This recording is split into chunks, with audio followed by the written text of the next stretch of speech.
মাত্রই গেছে এইচপি দল অস্ট্রেলিয়া সফর করতে এবং যেটা বলছিলেন যে 3 ফরম্যাটই বাংলাদেশ অস্ট্রেলিয়াতে খেলবে, সেখানে ওয়ানডে খেলবে, টি-20 খেলবে এবং 4 দিনের ম্যাচও খেলবে। তবে সবচেয়ে বেশি কথা যে জিনিসটা নিয়ে হচ্ছে যে এইচপি দল বলতে আসলে যেটা বোঝায় সেই দলটাই কি আসলে অস্ট্রেলিয়ায় গেছে কিনা, এবং যে ধরনের উইকেটে আমরা খেলে অভ্যস্ত তার থেকে ভিন্ন ধরনের একটা কন্ডিশনে গিয়ে কিন্তু এই আফিফ বা জয়রা খেলার সুযোগ পাচ্ছেন।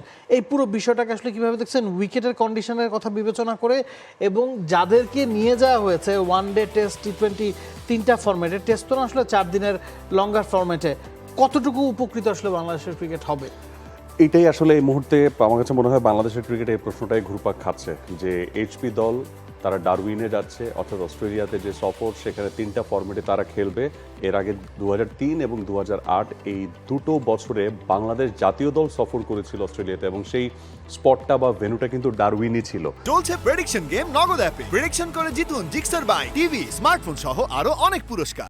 2003-এ বাংলাদেশ টেস্ট খেলেছে দুটো, সঙ্গে তিন ম্যাচের ওডিআই সিরিজ, ফলোড বাই 2008-এও কিন্তু 3 ম্যাচের ওডিআই সিরিজ। এর বাইরে অস্ট্রেলিয়াতে খেলার সৌভাগ্য বাংলাদেশের আর হয়নি। তবে এইচপি যে যাচ্ছে সেটা ডিফারেন্ট আসপেক্টে যাচ্ছে। তারা যাচ্ছে পাইপলাইনকে পুক্ত করার জন্য এবং নিজেদেরকে ঝালাই করার জন্য, ভবিষ্যতের পাইপলাইনে নিজেকে রেডি করার জন্য, প্রস্তুত হওয়ার জন্য। বাট আমার কাছে যেটা মনে হয় যে এইচপি থেকে মানে বাংলাদেশের ক্রিকেট আসলে কি চাইতে পারে, আপনি সেখানে নর্দার্ন টেরিটরিকে হারিয়ে, ভিশনটা আসলে কি নর্দার্ন টেরিটরিকে হারিয়ে আপনি অনেক কিছু উদ্ধার করবেন ব্যাপারটা কিন্তু তা না।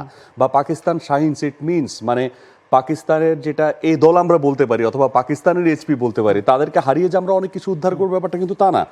কিন্তু এখান থেকে যেটা বাংলাদেশ পেতে পারে সেটা হচ্ছে যে ওই কন্ডিশনে গিয়ে বাংলাদেশ তারা তাদেরকে কতটুকু মানিয়ে নিতে পারছে, এবং সেই উইকেটে বাংলাদেশ কোন অ্যাপ্রোচে ক্রিকেটটা আসলে খেলছে, সেখান থেকে কি নিয়ে আসছে, কোন অ্যাপ্রোচটা আপনি নিয়ে আসলেন।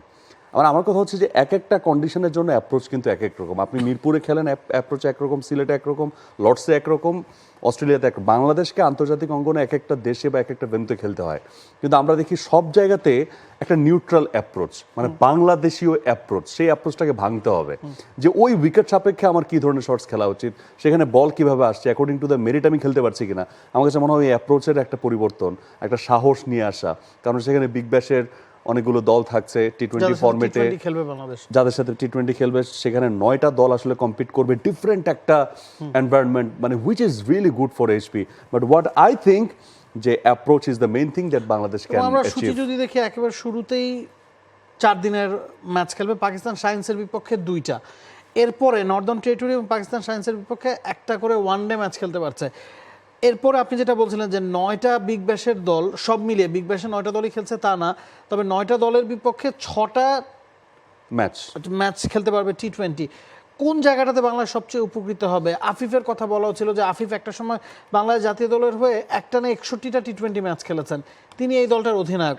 আমরা যদি সাদা বলের কথা বিবেচনা করি, এবং মাহমুদুল হাসান জয় আছেন, দীপু আছেন, যারা টেস্ট দলের নিয়মিত মুখ, তাদেরকে আপনি এইচপিতে নিয়ে গিয়েছেন যে ওই কন্ডিশনের সাথে যাতে তারা মানিয়ে নিতে পারে।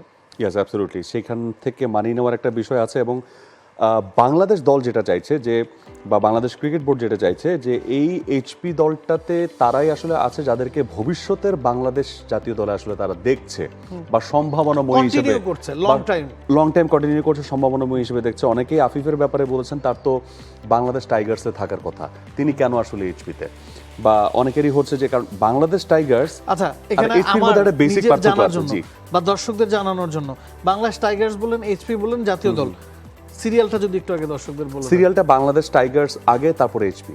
ওকে। কারণ হচ্ছে বাংলাদেশ টাইগার্সের যে ব্যাপারটা সেটা হচ্ছে যে আপনি ন্যাশনাল টিমে খেলতেন, সেখান থেকে বাদ পড়ে গেছেন একটা শ্যাডো টিম, যেখানে স্লাইড টিউন হয়, মানে আপনাকে টাচে রাখা। আর এইচপিটা হচ্ছে টিউনিং অনেক হাই, এবং সে কারণেই আসলে এই প্রশ্নগুলো উঠছে যে আফিফ বা জয় বা সাদমানদের তো টাইগার্সে খেলতে যাওয়ার কথা, বড় জোর, রাইট। এবং যেখানে আসলে যে প্লেয়ারদেরকে মনে হয়েছে তাদেরকে একটু বেশি ইন্টেন্সিভ কেয়ারের দরকার আছে, তাদেরকে আরো একটু ভাঙার দরকার আছে। কারণ আপনি দেখেন এইচপিতে যখন একটা প্লেয়ারকে নিয়ে কাজ করা হচ্ছে, তার ব্যাটিং কোচ কিন্তু তার ব্যাটিং শটস গিয়ে দেখিয়ে দিচ্ছেন, ইভেন হ্যান্ড আই কোঅর্ডিনেশন, তার হেড পজিশন, তার বডি ব্যান্ড, এভরিথিং দেখাচ্ছেন, মানে খুব খুঁটিনাটি অনেক ডিটেলসে গিয়ে কিন্তু এখানে টিউন করা হচ্ছে। বাংলাদেশ টাইগার্স কিন্তু ওই জায়গা না। বাংলাদেশ টাইগার্স হচ্ছে আপনি যাতে ট্র্যাকলেস না হয়ে যান, জাতীয় দল থেকে বাদ পড়লেন, আপনি যাতে বোর্ডের হাতের নাগালে থাকেন, রাডারে থাকেন, দ্যাটস ইট। আর অত বেশি ইন্টেন্সিভ কিছু না, but HP is really intensive. এখানের কেয়ারিং, এখানের কোচিং, এখানের অ্যাপ্রোচ টোটালি ডিফারেন্ট। এখানে আপনাকে অনেক ভাঙচুর করা হবে, ওই ভাঙচুরের মধ্যে ওদেরকে চিন্তা করেছেন যে না, ওদের ভাঙচুরের দরকার আছে, দ্যাটস দ্য থিং। এবং সেই জায়গা থেকে আমার দেখার ইচ্ছা যে আসলে কোন অ্যাপ্রোচ, কোন ইন্টেন্টে বাংলাদেশ অস্ট্রেলিয়াতে ডারউইনে গিয়ে বিষয়টা কি সেই থাকে এবং দলগুলোতে খেলে, কি পাবার লক্ষ্য আসলে কি নিয়ে আসে? এই এইচপি দলটার specially in T20 format. For more updates, subscribe to our YouTube channel and click on the bell icon.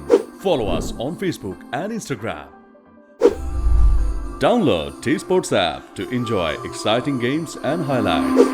Visit tsports.com.